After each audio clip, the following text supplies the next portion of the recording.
एक बार फिर से एक और नई वीडियो में आप सभी का स्वागत है।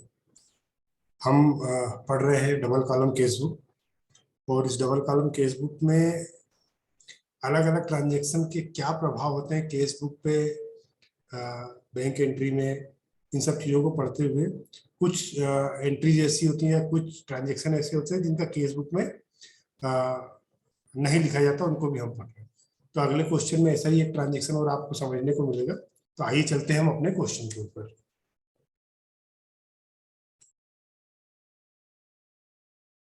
आइए सबसे पहले हम हमारे क्वेश्चन को पढ़ लेते हैं, फिर उसको सॉल्व करने की तरफ आगे बढ़ते हैं। निम्नलिखित व्यवहारों को रोकड़ व बैंक स्तंभ वाली रोकड़ वही में लिखें। कोई डबल कॉलम केसबुक बनाना है आपको। 2017 की बात है। जून 1 को माल के विक्रय से रुपए प्राप्त हुए 12,000 रुपए, सीधी सी एंट्री है। जून 2 को बैंक्स में रुपए जमा किए तो कॉन्ट्रा एंट्री आएगी। आप पहले बताते चलो, लिख देते हैं इसके आगे हम कॉन्ट्रा एंट्री, ये कॉन्ट्रा एंट्री आएगी। राम को चुकाया 960 रुपए, केस बुक में जाएगा, case entry, simple entry. Gopal से एक चेक प्राप्त हुआ जिसे उसी दिन जमा किया, सिंपल सी एंट्री है। मजदूरी चुकाई 800 रुपए, सिंपल एंट्री है। आकाश को चेक द्वारा भुगतान किया, बहुत सिंपल सी एंट्री आप कर सकते हैं। बैंक से रुपए निकाले 3000, सिंपल एंट्री है। रोकड़ी माल खरीदा 700 रुपए का, सिंपल एंट्री है। रोकड़ी विक्रय किया, ये भी सिंपल एंट्री है। रमेश से नगद रुपए प्राप्त हुए 3600 रुपए, सिंपल एंट्री। और बैंक में जमा किए 5000 रुपए, ये भी कॉन्ट्रा एंट्री आएगी। 2 कॉन्ट्रा एंट्री आएगी इसमें हमारी।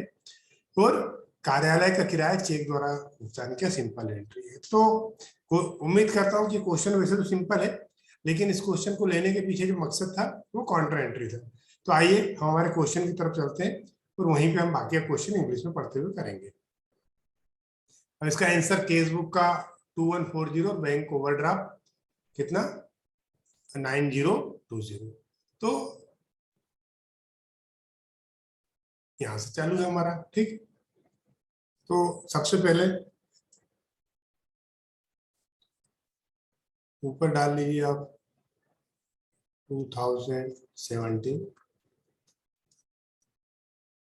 जून 1। Cash received from sale of goods, पैसा मिला है। तो हमारी ये रिसिप्ट साइड है, ये हमारी पेमेंट साइड है। तो रिसिप्ट साइड जितना इधर, पेमेंट साइड पूरा इतना इधर, है ना।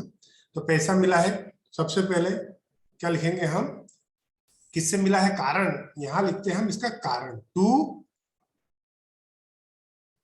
Sales account. क्या कारण है, सेल्स। कितना 12,000।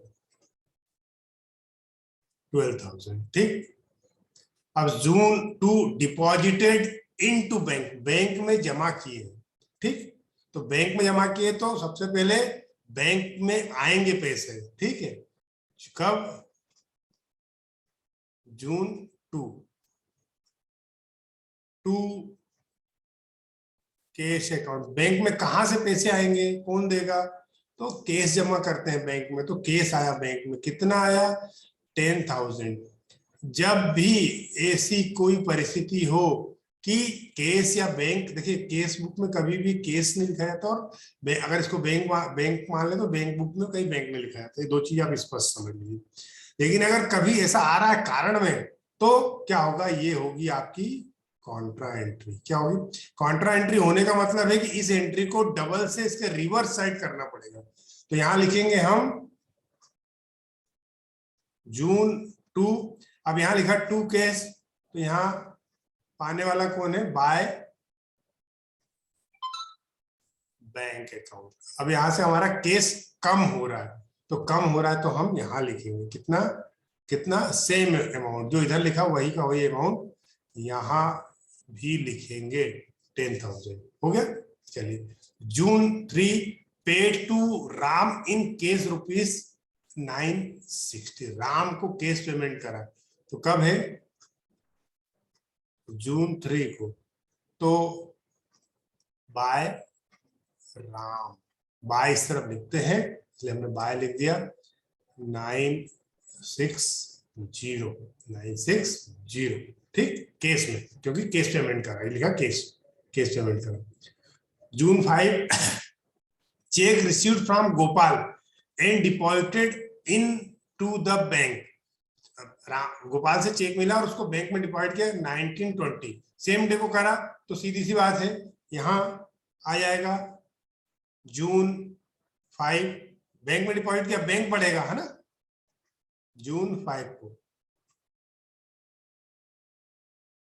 टू राम, क्या सॉरी टू गोपाल,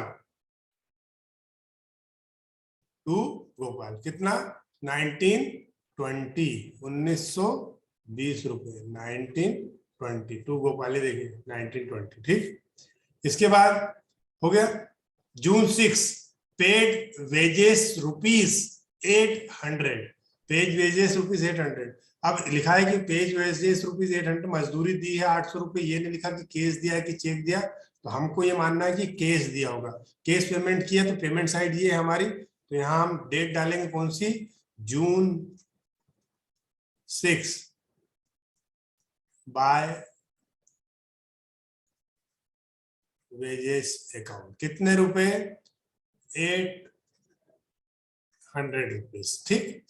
जून 15 को पेड आकाश बाय चेक, आकाश को चेक से दिया, तो यहाँ पे पेमेंट जा रहा है, तो यहाँ लिखेंगे जून 15 पेमेंट साइड है, तो यहाँ पे आ जाता है बाय AKAS।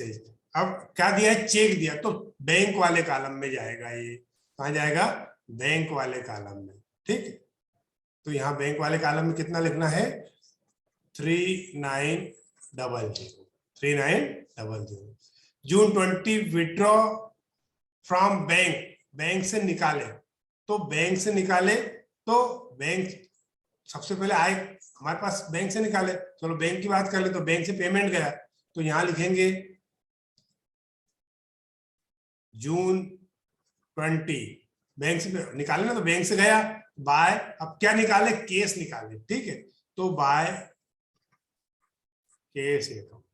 अब जहां केस की बैंक से गया, तो पहले बैंक में एंट्री करते हैं कितने की, बैंक को माइनस करते हैं, पेमेंट साइड है ना, पेमेंट साइड। अब चूंकि यहाँ केस आ गया, तो क्या हो जाएगा, ये कॉन्ट्रा एंट्री हो जाएगी, क्या हो जाएगी, कॉन्ट्रा एंट्री। अब कॉन्ट्रा एंट्री है, तो इसकी रिवर्स एंट्री इस तरफ भी करना पड़ेगी हमको, तो यहाँ लिखेंगे जून 20, अब उधर हमने लिखा केस, तो यहाँ लिखना पड़ेगा बैंक, टू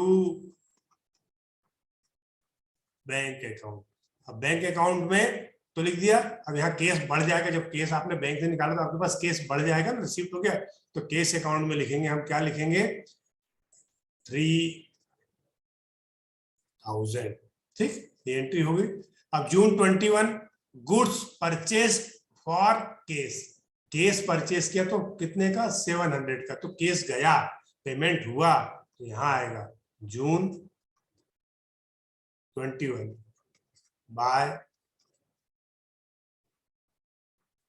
परचेसेस अकाउंट, कितने का पेमेंट करा, 700 का, कहा, केस, तो केस वाले कॉलम में लिखेंगे, केस वाले कॉलम में लिखिए, ठीक है।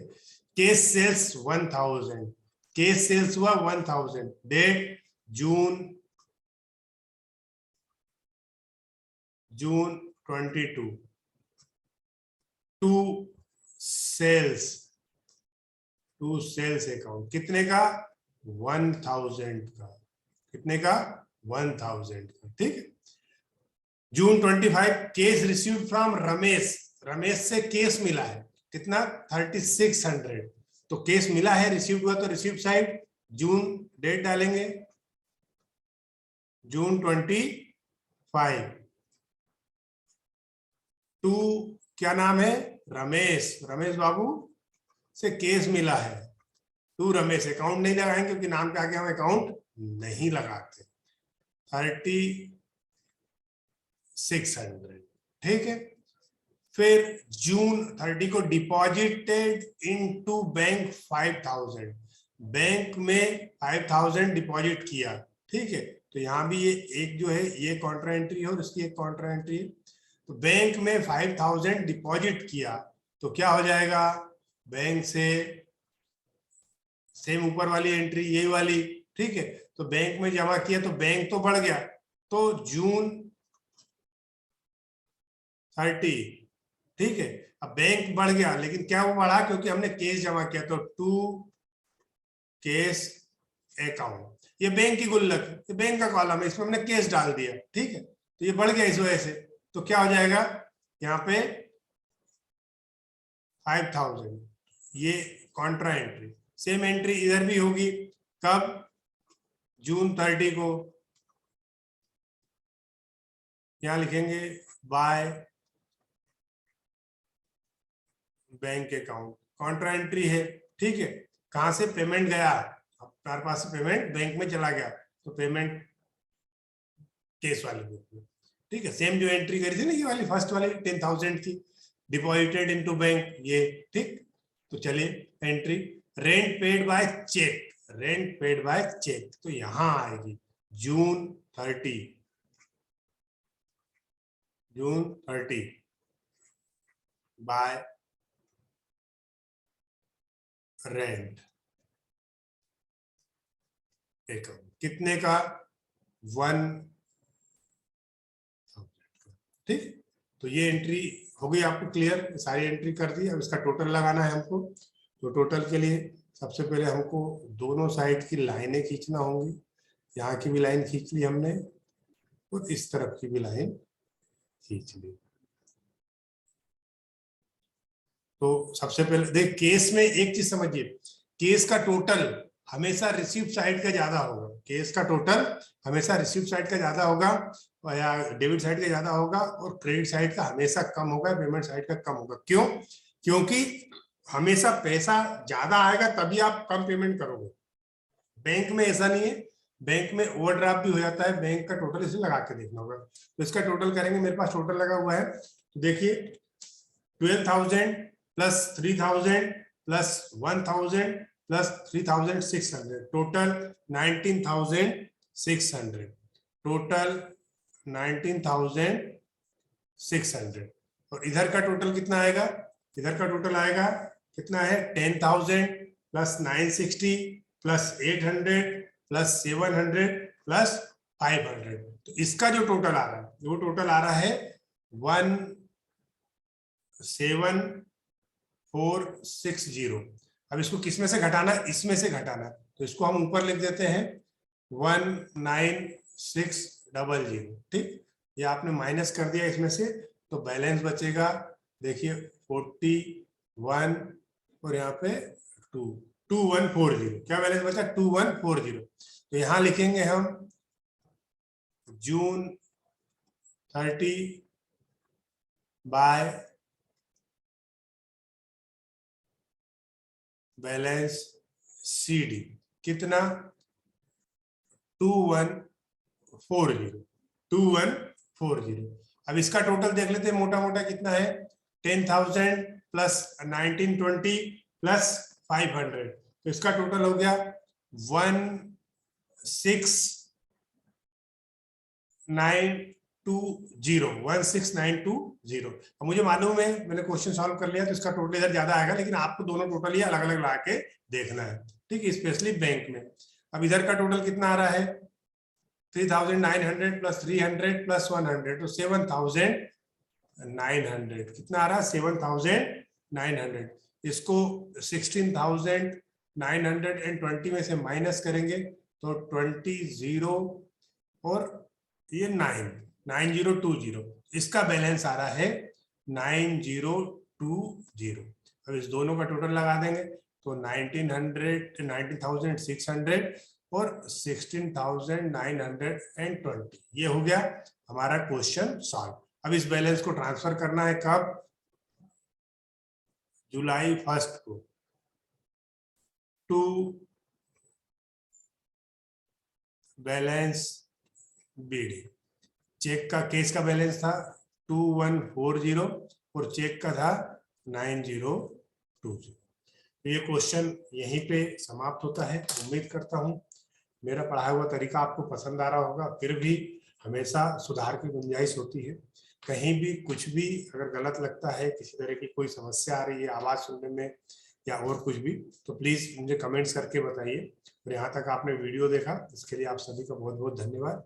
प्लीज मेरे वीडियो को सब्सक्राइब कीजिए, अधिक से अधिक लोगों तक शेयर कीजिए, ताकि आपका ये चैनल भी ग्रो हो पाए, साथ ही साथ मुझे भी मोटिवेशन मिलता है। Thank you.